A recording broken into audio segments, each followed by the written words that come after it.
আসসালামু আলাইকুম, আমি মোহাম্মদ নাজমুল ইসলাম। আমি আজকে তোমাদের নবম শ্রেণীতে যারা আছো, নবম শ্রেণীর আজকে আমি গণিত সম্পর্কে আলোচনা করব। আজকে আমার টপিক হচ্ছে গণিত এবং অধ্যায় নাম্বার 13। অধ্যায় নাম্বার 13 নাম হচ্ছে সসীম ধারা। সসীম ধারা। এখন ধারাটা কি কি জিনিস, মানে কি সম্পর্কে তার সম্পর্কে আলোচনা করি। ধারা হচ্ছে, ধরো আমরা যে পর্যায়ক্রমে করি যে 1 2 3 4 5 6 এগুলো হচ্ছে পর্যায়ক্রমে যে আমরা নিয়ে যাচ্ছি একটার পর একটা, যেমন 2 এর পরে 4 জোড় সংখ্যা 4, তারপর 6, তারপর 8। এই যে আমরা ক্রম অনুযায়ী 2 4 6 8 যাচ্ছি, সেগুলো যে ক্রম অনুযায়ী যাচ্ছি সেটি হচ্ছে আমার ধারা। ধরুন এখানে 2 4 6 8, এই যে আমরা জোড় সংখ্যাগুলো একটার পর একটা চলে যাচ্ছে শুধু করে, সেগুলো হচ্ছে ধারা। ঠিক আছে? তো ধারা আমরা জানি ধারা, সসীম ধারা দুই প্রকার। একটা হচ্ছে সমান্তর ধারা, আর একটা হচ্ছে গুণোত্তর ধারা। গুণোত্তর ধারা। তাহলে সসীম ধারা কি এবং গুণোত্তর ধারা কি সেটা আমরা জানি। আমরা আগেই বলেছিলাম ক্রমান্বয়ে একটি সংখ্যার পর আরেকটি সংখ্যা যাওয়াকে বলা হয় ধারা। ধরো আমরা যদি এখানে একটা সংখ্যা ধরি, আমরা 2 4 6 8 10 লিখলাম, এখানে একটা সংখ্যা লিখলাম 2 4 8 16 32। ধরো আমি দুটো ধারা লিখেছি, একটা লিখেছি 2 4 6 8 10, আর একটা লিখেছি 2 4 8 16 32। এখন সমান্তর ধারা হচ্ছে যদি কোনো সংখ্যা, যদি পূর্ব সংখ্যা, যদি কোনো পূর্ব সংখ্যা থেকে যদি কোনো সংখ্যা থেকে তার পূর্ববর্তী সংখ্যা বিয়োগ করা হয়,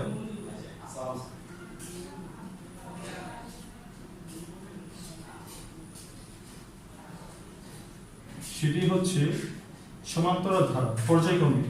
যেমন আমরা দেখছি এখানে যে কোনো একটা সংখ্যা নিতে হবে এবং মাইনাস এর পূর্ব একটা সংখ্যা নিতে হবে। যদি আমরা এখানে 2 লিখি, 2 এর পূর্বে কোনো সংখ্যা আছে? নেই, তাহলে এই 2টা আবার নেওয়া যাবে না। আমার এমন একটা সংখ্যা নিতে হবে যে সংখ্যার পূর্বে একটা সংখ্যা আছে। তাহলে এখানে আমরা ধরো যদি 4 ধরি, 4 এর পূর্ববর্তী সংখ্যা এখানে আমরা দেখতে পাচ্ছি 2, তাহলে 4 বিয়োগ 2, তাহলে আমরা কত পাচ্ছি এখানে? 4 থেকে 2 বিয়োগ দিলে হবে 2। আবার যদি আমরা যে 6 নেই, ধরো যে কোনো সংখ্যা এখানে আমরা ধরলাম 6 থেকে এর পূর্ব সংখ্যা কত এখানে? 4। এই 6 থেকে 4 বিয়োগ করি তাহলে হবে 2। আবার যদি আমরা 8 নেই, 8 থেকে যদি আমরা পূর্ব সংখ্যা 6 বিয়োগ করি তাহলে হবে 2। এই যে বিয়োগ করার ফলে যে আমার মানগুলো একই আসে, এখানে দেখো এই থেকে এটা বিয়োগ করলাম 2 আসলো, এই সংখ্যা থেকে এই সংখ্যা বিয়োগ করলাম 2 আসলো, এই সংখ্যা থেকে এই সংখ্যা বিয়োগ করলাম 2 আসলো। এই যে আমরা যে কোনো সংখ্যা থেকে এর পূর্ববর্তী সংখ্যা বিয়োগ করার ফলে প্রত্যেকের মান যদি সেম আসে, তাহলে আমরা বুঝতে পারবো এটা একটা সমান্তর ধারা। এবং গুণোত্তর ধারা হচ্ছে যদি যে কোনো সংখ্যা থেকে এর পূর্ববর্তী সংখ্যার অনুপাত করি,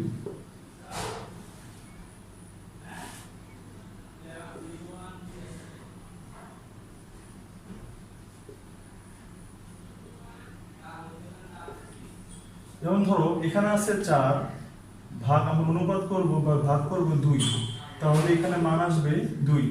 আমরা যদি 8 লিখি, এর পূর্ববর্তী সংখ্যা এখানে আছে 4, তাহলে 8 কে 4 দ্বারা ভাগ করলে হবে 2। আবার এখানে যদি আমরা 16 ধরি, 16 কে যদি আমরা এই 8 সংখ্যা দ্বারা ভাগ করি তাহলে হবে 2। এখানে আমরা দেখতে পাচ্ছি যদি যে কোনো সংখ্যা এর পূর্ব সংখ্যা থেকে যদি ভাগ করার ফলে যদি প্রত্যেকটা মান সেম আসে, সমান আসে, তাহলে আমরা বুঝবো এটা একটি গুণোত্তর ধারা। দেখো আমরা আজকে দুইটা জিনিস শিখলাম, সেটা হচ্ছে সমান্তর ধারা আর গুণোত্তর ধারা। তো আজকে আমি তোমাদেরকে করাবো, আজকে আমি তোমাদের নিয়ে আলোচনা করবো সমান্তর ধারা।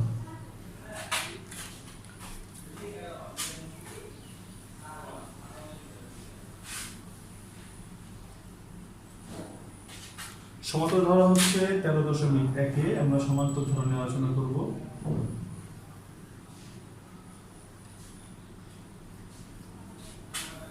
এই সমান্তর ধারা আলোচনা নিয়ে করতে হলে আমাকে দুইটা সূত্র ইউজ করতে হবে বা ব্যবহার করতে হবে। সেটা হচ্ছে, একটা হচ্ছে আমরা যদি জানি, একটা সূত্র হচ্ছে সমান্তর ধারার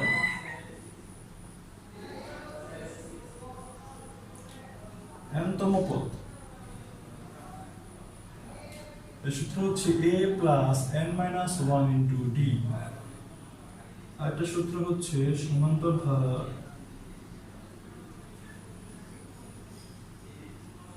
n পদের সমষ্টি। সেটা হচ্ছে n/2 2a plus n minus 1 into d। আমাদের সমান্তর ধারা করতে হলে এই দুটো সম্পর্কে আমরা আলোচনা করতে হবে, এই দুটো সূত্র নিয়ে আমরা কাজ করতে হবে। এখন আমরা দেখি এই যে আমরা লিখলাম a n d, এগুলো কি বোঝায়। এখানে আমাকে সমান্তর ধারা করতে হলে প্রথমে ধারা করতে হলে প্রথমে নিতে হবে প্রথম পদ। প্রথম পদকে আমরা সবসময় কি দ্বারা প্রকাশ করি, এই দ্বারা প্রকাশ করি। তারপর আমার নিতে হবে সাধারণ অন্তর। সাধারণ অন্তরকে আমরা ডি দ্বারা প্রকাশ করব। তারপর আমরা প্রকাশ করতে হবে আছে n। তো আমরা এখানে পদ সংখ্যা আমরা n দ্বারা প্রকাশ করি। এখন আমরা দেখতেছি এখানে a হচ্ছে আমার প্রথম পদ, d হচ্ছে আমার সাধারণ অন্তর এবং n হচ্ছে আমার পদ সংখ্যা। এখন আমি যদি একটা অঙ্ক এখানে তোমাদেরকে দেই, 3 যোগ 6 যোগ 9 যোগ 12 প্লাস ডট ডট দিয়ে দিলাম। ধরো এখানে আমার একটা ধারা দেওয়া আছে, তাহলে এখানে আমার প্রথমে বের করতে হবে a প্রথম পদ। এখানে প্রথম পদ আমরা কি জানি, এটা প্রথম পদ, এটা দ্বিতীয় পদ, এটা তৃতীয় পদ, এটা চতুর্থ পদ। তাহলে আমরা এখানে লিখতে পারবো এখানে প্রথম পদ a ইকুয়াল 3 এবং সাধারণ অন্তর আমি কি বলবো, এখানে আছে সাধারণ অন্তর d। আর সাধারণ অন্তর তখনই লেখা হয় যখন নাকি আমার ধারাটা সমান্তরাল ধারা থাকে। এখন আমরা কিছু আগে তোমাদের শিখিয়েছিলাম যে ধারা বের করতে হলে প্রথমে যে কোনো একটা সংখ্যা লিখতে হয় 6 এবং এর পূর্ববর্তী সংখ্যা বিয়োগ করতে হয়। তাহলে এখানে আমরা যদি 6 থেকে 3 বিয়োগ করি তাহলে কত হলো 3। এবং আমরা যদি এখানে আবার দেখো 9 আছে, এর পূর্ববর্তী সংখ্যা যদি আমরা বিয়োগ করি তাহলে সেটা হয়ে যাবে 3। এখন এই যে আমরা বিয়োগ করার ফলে 3 পেলাম, সেটি হচ্ছে আমার সমান্তরাল সাধারণ অন্তর d। এই যে আমরা যে কোনো একটা সংখ্যা থেকে পূর্ববর্তী সংখ্যা বিয়োগ করার ফলে যেটা পেলাম সেটি হচ্ছে আমার সাধারণ অন্তর d। এবং দেখো এখানে খেয়াল করো, এখন আমার এখানে আছে 3 6 9 12, তারপর পদগুলো দেওয়া আছে নেই। এখন আমাকে যদি বলা হয় যেখানে একটা ধারা দেওয়া আছে, প্রথম পদ দেওয়া আছে, দ্বিতীয় পদ দেওয়া আছে, তৃতীয় পদ দেওয়া আছে, চতুর্থ পদ দেওয়া আছে, তুমি এর অষ্টম পদ বের করো। অষ্টম পদ বের করো, ঠিক আছে। তাহলে অষ্টম পদটা কত হবে সেটা আমাকে বের করতে হলে আমাকে প্রথম সূত্র ইউজ করতে হবে, সমান্তর ধারা n-তম পদ a plus n minus 1 into d। তো দেখো আমরা বের করি। তাহলে এখানে আমার বলা হয়েছে প্রথম পদ এখানে a, তো a আমরা এখানে কত পেয়েছি 3। আর সূত্রটা আমি এখানে আমরা সুন্দর করে লিখে দিই, n-তম পদ a plus n minus 1 into d। তাহলে এর মানে এখানে আছে 3, তারপর প্লাস, তারপর n এখানে কত বলছে, কততম পদ সেটা হচ্ছে আমার n। এখানে যে কততম পদ সংখ্যা সেটা হচ্ছে আমার n। তাহলে এখানে n বলা আছে অষ্টম পদ, মানে এটা মান হবে 8 মাইনাস 1। আর d এর মান এখানে দেওয়া আছে আমার 3। এখানে তোমার কততম পদ বের করতে হবে সেটা তোমার লিখতে হবে। এখানে n-তম পদের সূত্র হচ্ছে এটা, আমার বের করতে হবে অষ্টমতম পদ। তাহলে এখানে আমি প্রথম পদ এর জায়গায় 3 লিখলাম, n এর মান আছে অষ্টম পদ বের করতে বলছে আমাদেরকে, এই জন্য লিখলাম 8 মাইনাস 1 এবং d এর মান আমি এখানে পেয়েছি 3, আমি লিখে দিলাম 3। ঠিক আছে,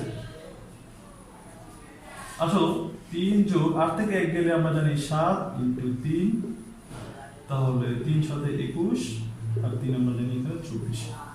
তো আমরা পেয়ে গেলাম যে এখানে কোন ধারার অষ্টম পদ, এই ধারাটির অষ্টম পদ হচ্ছে 24।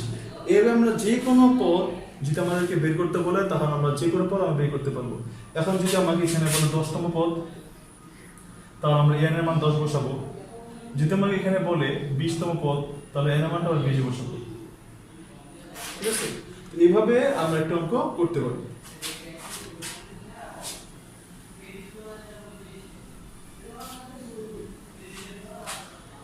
ধরো এখানে আমার একটা বইয়ে একটা অঙ্ক আছে,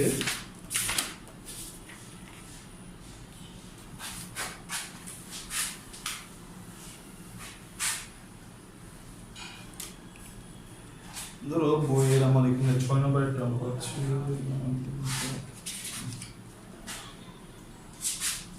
5 নম্বর একটা অঙ্ক আছে বইয়ে, যে 2 - 5 - 12 - 19 minus dot dot dot dot ধারাটির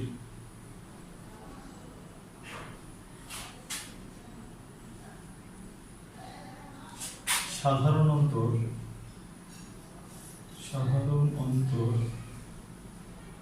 এবং 12তম পদ বের করো। 12তম পদ বের করো। তাহলে আমরা প্রথমে আসি, এখানে আমাদের কি কি প্রয়োজন। প্রথমে আমরা দেখি এখানে প্রথম পদ কি দেওয়া আছে, 2। ঠিক আছে, এবং আমার পথে তারপর দেওয়া আছে আমার কি বলতে পারা যায়, সাধারণ অন্তর। সাধারণ অন্তর সাধারণ ডি দ্বারা প্রকাশ করা হয়। সাধারণ অন্তর আমি কি বলেছি, তুমি যে কোনো একটি পদ নিবা এবং বের করতে হবে এর পূর্ববর্তী পদ। এখন আমি যদি এখানে 2 নেই, তো 2 এর পূর্বে কোনো পদ নেই, এই জন্য এখানে কি নেওয়া যাবে, 2 নেওয়া যাবে না। তারপরে পদ আছে এখানে -5। এখন কি বলছি, যে কোনো একটা সংখ্যা আমরা নিব, এখানে আমি সূত্রটা লিখে নিই, যে কোনো পদ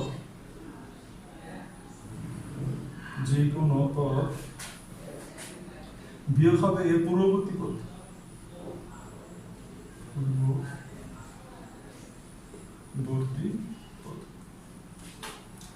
যে কোনো পদ আমি এখানে যদি -5 নেই, বিয়োগের জায়গায় বিয়োগ দিলাম, এবং এর পুরো পদ এখানে আছে 2, আমি যদি 2 লিখে দেই, তাহলে দেখো -5 এবং -2 হবে -7। ঠিক আছে, সেটা হচ্ছে আমার সাধারণ অন্তর। তাহলে আমার একটা অন্তর বের হয়ে গেল, সাধারণ অন্তর আমি বের করে ফেললাম -7। তারপর আমার বের করতে হবে 12তম পদ। তাহলে এখানে আমার n দেওয়া আছে কত, আমি n বলেছিলাম পদ সংখ্যা হচ্ছে n এখানে দেওয়া আছে আমার 12। আমাকে বলছে এই 12তম পদটা কত হবে এটা বের করার জন্য। এখানে প্রথম পদ, দ্বিতীয় পদ, তৃতীয় পদ, চতুর্থ পদ দেওয়া আছে, আমার 12তম পদটা বের করতে হবে। তাহলে আমার একটা সূত্র আছে, আমার লেখা আছে এখানে, সমান্তর ধারার n-তম পদ। তাহলে আমরা যদি এটা লিখি, যে আমরা জানি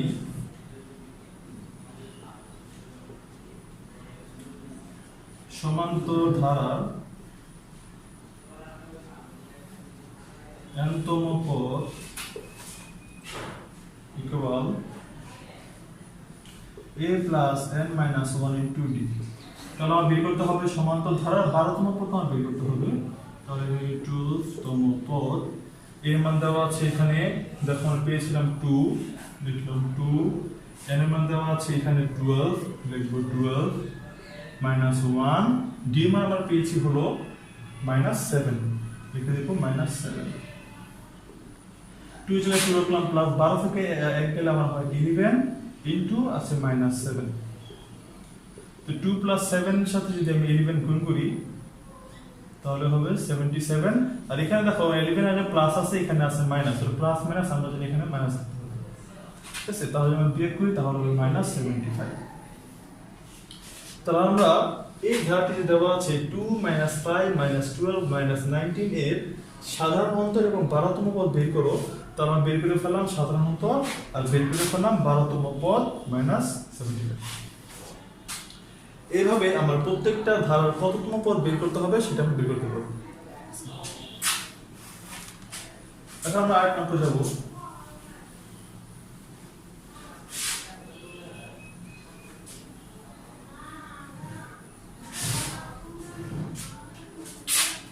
যাও, এখানে বলা আছে, 7 নম্বর একটা বলা আছে যে 4 + 7 প্লাস 10 প্লাস 13 প্লাস ধারাটি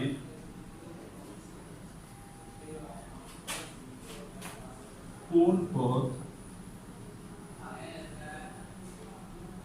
301। এখন দেখো ভালো করে খেয়াল করো যে এখানে আমার তারা দেওয়া আছে, প্রথম পদ দেওয়া আছে 4, দ্বিতীয় পদ 7, তৃতীয় পদ এবং তেরোতম পদ 13 দেওয়া আছে, এবং যে কোনো একটা ধারটির কোনতম পদ দেওয়া আছে আমার 301। এখন আমরা যখন আগের অঙ্কটা করেছি সেখানে আমার দেওয়া ছিল যে 12তম পদ বের করো, পদ সংখ্যাটা দেওয়া ছিল, কিন্তু এখানে আমার বের করতে বলছে কত পদ, মানে ওই পদ যে n সংখ্যা আমরা জানি পদের সংখ্যা n, সেটা আমার বের করতে হবে। এবার আমার পদের সংখ্যা আমার বের করতে হবে। তো আমরা চলে আসি এখানে আগের মতো, প্রথম পদ আমাদের প্রয়োজন হয়, লিখে দিলাম প্রথম পদ কে আমরা এই দ্বারা প্রকাশ করি। প্রথম পদটা হচ্ছে এখানে 4, তারপর আমাকে বের করতে হয় সাধারণ অন্তর।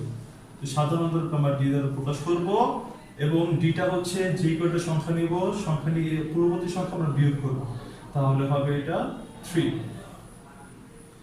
ধরো আমি যদি আরেকটা সংখ্যা বিয়োগ করি, এখানে -3 রাখলাম, আমি যদি এখানে বিয়োগ করি 10, এর আগের সংখ্যা যদি আমরা বিয়োগ করি তাহলে এটা হবে 3, মানে আমরা সাধারণ অন্তর এখানে পেলাম 3। এবং আমার এই যে n-টা কত, এটা বের করতে হবে কোন পদ এত, মানে কততম পদটা আমার n-টা 301 হবে, সেটা আমাদের বের করতে হবে। তাহলে আমাদের প্রথমে লিখতে হবে যে আমরা জানি n-তম পদ সমান্তর ধারা লিখতে হবে, এখানে সমান্তর ধারা n-তম পদ a plus n minus 1 into d। তাহলে দেখো a মান আমরা পেয়েছি 4, n এর মান আমরা বের করতে হবে, আমি লিখে দিলাম, আর d এর মান এখানে দেওয়া আছে 3, তাহলে 4 এর জন্য 4 লিখলাম। এখন দেখো এই 3 n মাইনাস 1 এর সাথে গুণ আকারে আছে, এখন এটা আমরা কি করব, এই 3 কে এই দুটো আমরা গুণ করব। তাহলে 3 এর সাথে যদি আমি n গুণ করি হবে 3n, এই মাইনাসের জায়গায় মাইনাস হবে, 3 এর সাথে যদি আমরা 1 গুণ করি তাহলে হবে 3। ভালো করে খেয়াল করো, আবারও বলছি, 3 এর সাথে যদি n গুণ করি 3n, তারপর মাইনাস আছে মাইনাস বসাবো, তারপর 3 এর সাথে 1 আছে আমরা 3 লিখব। তারপর দেখো এখানে +4 এবং -3 আমরা যদি বিয়োগ করি তাহলে হবে এখানে 1, আর এখানে আছে +3n +3n। ঠিক আছে? তো তারপর দেখো এটা আমরা কি পেলাম, n-তম পদ পেলাম। এখন এখানে বলা হয়েছে কততম পদ 301, মানে আমার পদ সংখ্যা কত হলে 301 হবে, আর এখানে n পদের সংখ্যা আমরা পেলাম এটা। তাহলে আমরা লিখব প্রশ্ন মতে, এই যে আমি পদ সংখ্যাটা পেলাম 1 + 3n ইকুয়াল এই যে 301 লিখব। তাহলে আমরা এখানে 1 এখানে আছে প্লাস, এই পাশে আসলে চলে আসবে, হয়ে যাবে মাইনাস, বা 3n ইকুয়াল, আমি যদি 301 থেকে বিয়োগ করি তাহলে হবে 300, বা n এখানে আছে, n-টা 3 এর সাথে গুণ আকারে আছে, এবং 3 এখানে গুণ আছে, এই পাশে কি হয়ে যাবে আমরা জানি সবাই, ভাগ হয়ে যাবে। তাহলে আমরা যদি এখানে n ইকুয়াল টু ভাগ করি, 300 যদি 3 দ্বারা ভাগ করি তাহলে এর মান হবে 100। তাহলে আমরা বুঝতে পারলাম কি, যে এই যে 1 সংখ্যা 10 আসে, এই 10 হচ্ছে 100তম পদের মান হচ্ছে 301। আমরা এখানে বলবো এখানে 100তম পদ হলো 301। তাহলে এখানে আমরা n বের করতে বললাম, আমরা এটা বের করে ফেললাম। ঠিক আছে? তো এইভাবে আমরা এই অধ্যায়টা পড়ব, এবং আমরা নেক্সট ক্লাসে এই সম্পর্কে আরো ভালো করে আলোচনা করব এবং বাকি অঙ্কগুলো করব। আজকে এই পর্যন্তই। ভালো থাকবে। আসসালামু আলাইকুম।